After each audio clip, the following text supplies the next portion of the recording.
let me stop you real quick before you all go spamming the dislike button on this video and explain to you what I meant in the title.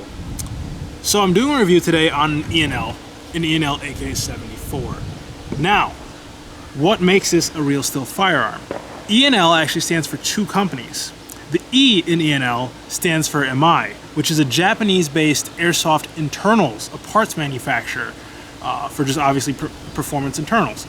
The L stands for Landarms, which makes high-end real steel AKs. So essentially what you're getting is the externals from one of Landmark's high-end AKs with the best internals Emei has to offer.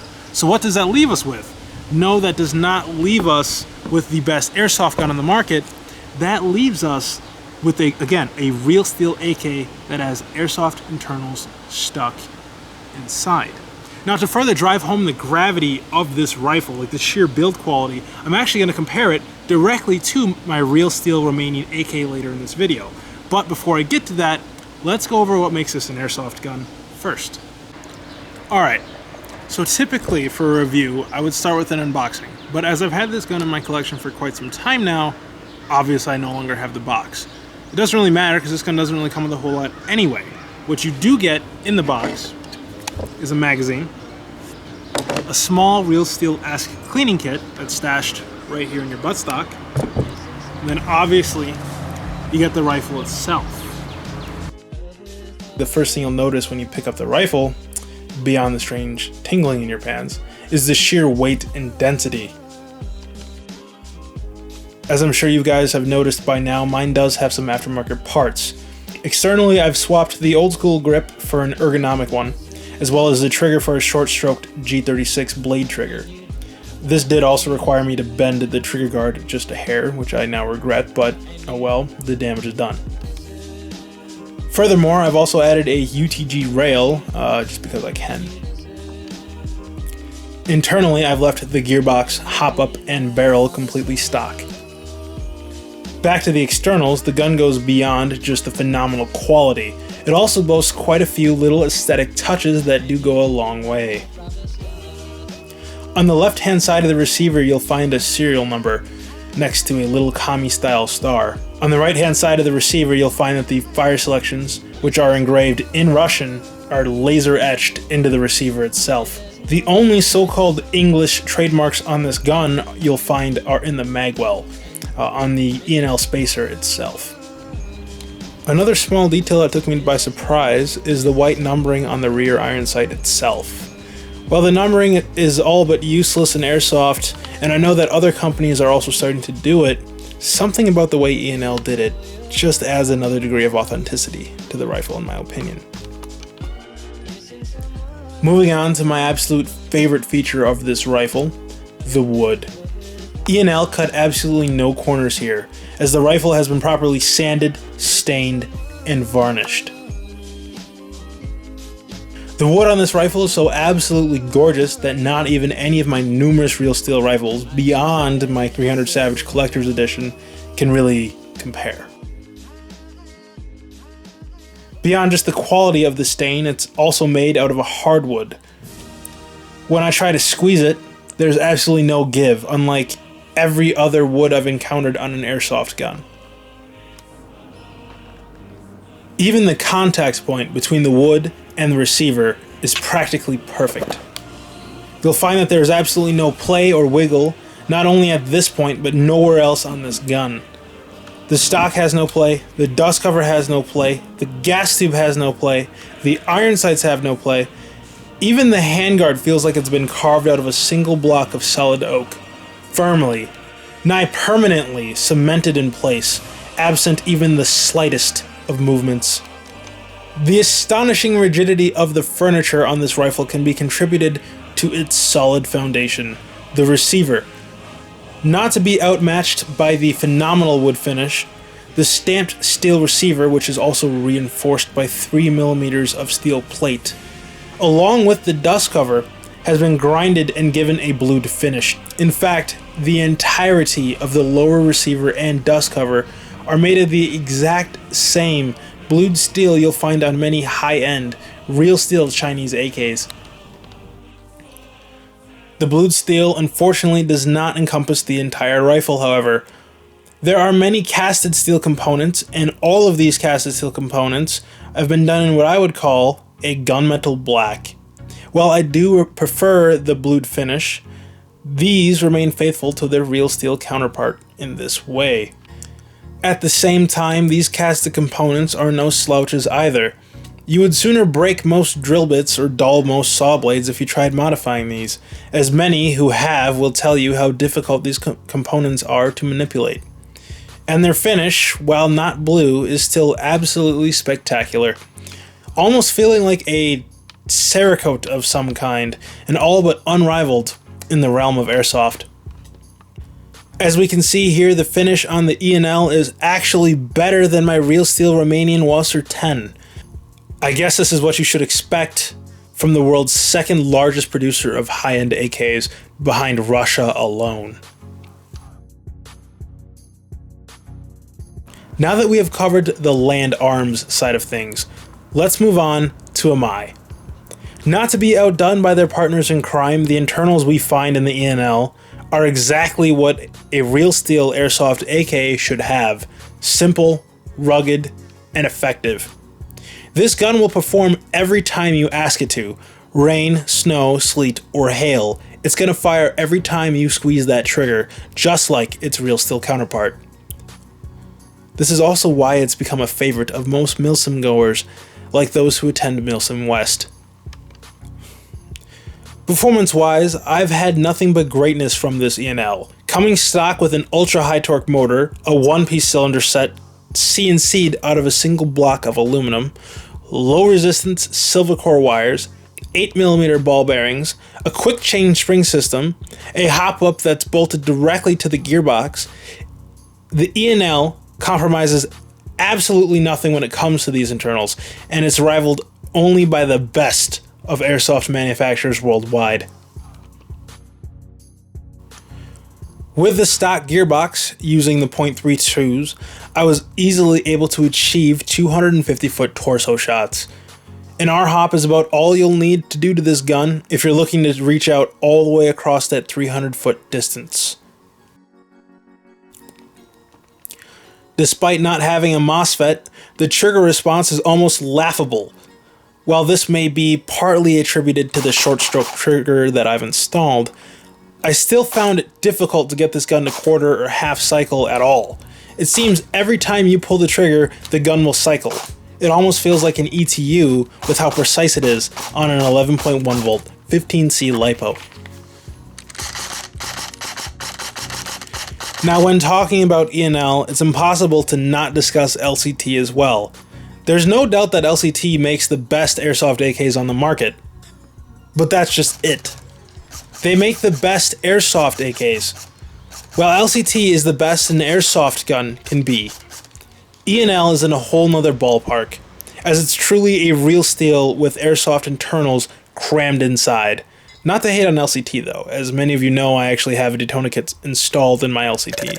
Spending $1,300 on an airsoft gun, well, there still has to be something good about it.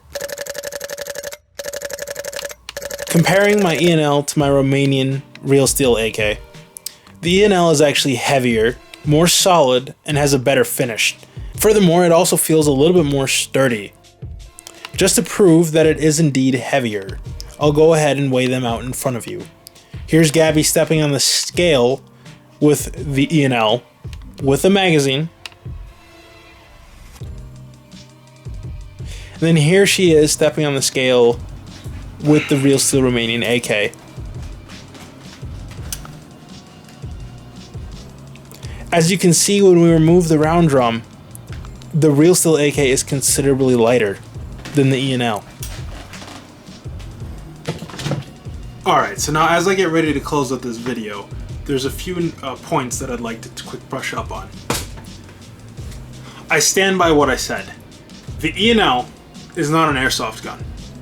It is a real steel gun with airsoft internals shoved inside.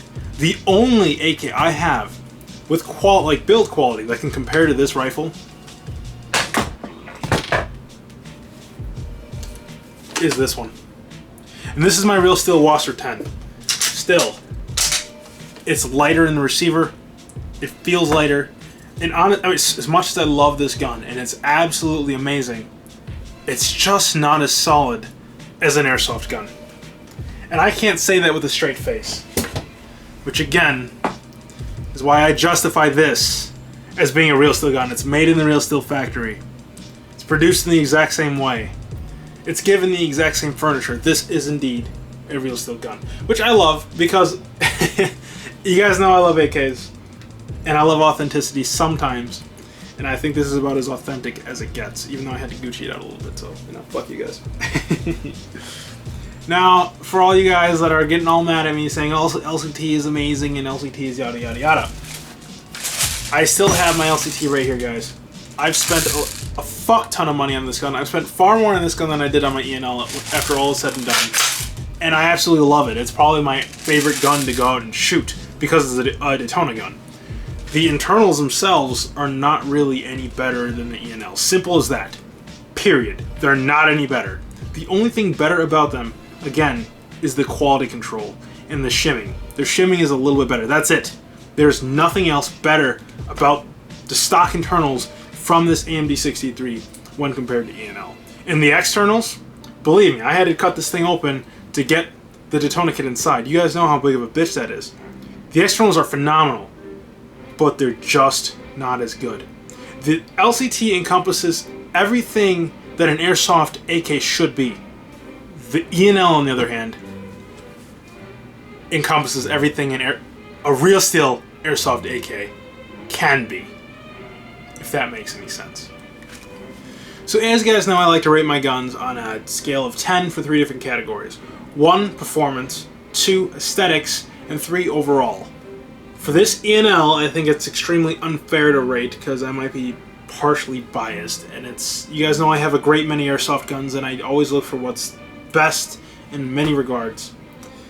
And I'm going to rate this above every single other gun that I have in most of those respects. Build quality wise, aesthetically, this gun is an absolute 10. There is no wood on the market in airsoft better than this wood. It is absolutely gorgeous. It feels solid. I can't squeeze it. As hard as I squeeze, this wood will not give me any play. And the same thing for the stock. It feels solid. Jesus. It's just solid. So I give it a 10 for aesthetics, and I guess you could throw build quality in with that too. Performance, for an out-of-the-box AEG, I'm bummed that doesn't have a MOSFET, but after shooting it, it just makes sense for an AK. It's, again, simple. It's direct wire, there's no ETU, no MOSFET, but it shoots every single time you pull that trigger. You pull the trigger once, it cycles once. For not having a MOSFET, it's baffling. Baffling. And it's 11.1 volt LiPo ready. I have to give the internals a 10 on this gun as well. So we're at 2 10s already.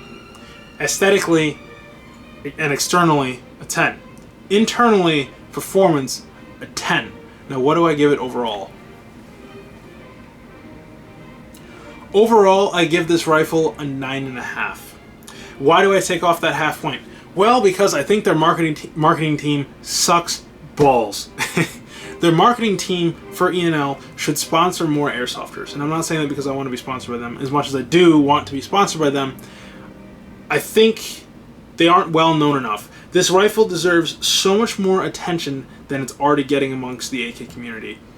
Every time I see somebody ask the question in the Airsoft Heretics page or the Teching Q&A, what's better, an ENL or an LCT? My answer is definite, but I always see the comments lighting up in the other one's favor. Nothing against LCT. Again, I love LCT. They just don't compare. The ENL is the best gun that shoots 6mm BBs on the market. There is nothing better. I stand by it. There is nothing better than this gun. If you're looking for something that's solid, feels like a real steel shooter, and is still an AEG, there is nothing better than an ENL AK. And I highly recommend that if you do get one, get this one here, get the wood.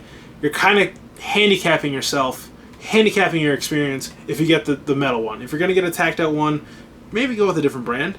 I haven't had too much experience with the tactical ENL. Quite frankly, I didn't care. This is the selling point for me. I think the classic look of this gun, especially with my real steel mag inside, even though I know that this is Heresy, this is a 7.62 mag, not a 5.45, whatever, I really don't care. I think the gun is absolutely gorgeous. The smell when you open it up, knowing that it feels, it smells, it looks like a real steel firearm, there's just nothing that compares to this. When you pick this up, it's hard to tell the difference between this and a real steel AK. This feels better. That's almost sad in my opinion. So I'm going to leave you guys on that note. Anyways, I hope you guys enjoyed that video. I know this was a little bit more serious than all my other videos. I just wanted to get something out on the 4th of July, and I felt that the best airsoft gun in the world, in my opinion, would be the video to do. Even though it's a complete commie video, and, you know, for Mozorostia!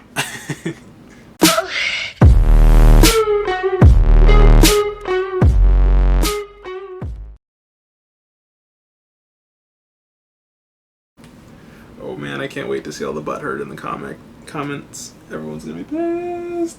They're all gonna be saying, "My gun's better than that!" Nah, nah, nah, nah, nah, nah. Bitch, you ain't felt a gun until you've played with an ENL. Simple as that, motherfucker!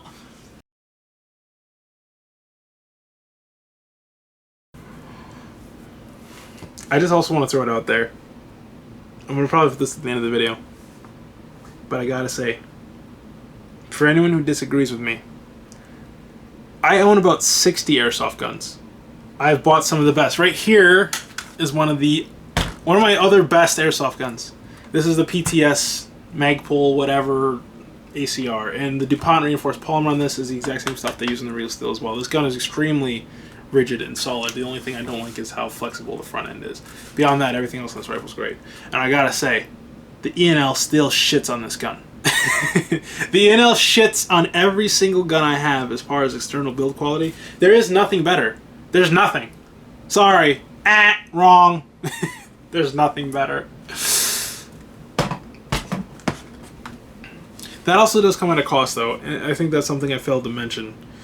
The ENL is a $450 gun, borderline $500. They could sell it at $500. I'd still buy it. I'd still recommend it to you at $500. It's just that good. Still, it does come at a price. Also, modifying these things is a pain in the ass because they're so hard to disassemble. It's just like disassembling a real steel firearm. If you ever worked on a real steel gun, you know how hard they are to disassemble in most cases. Unless it's like an ACR, it's meant to be taken apart. The classic rifles, they're a pain in the ass. They are a giant pain in the ass. Try disassembling an SKS once and you tell me how easy that is.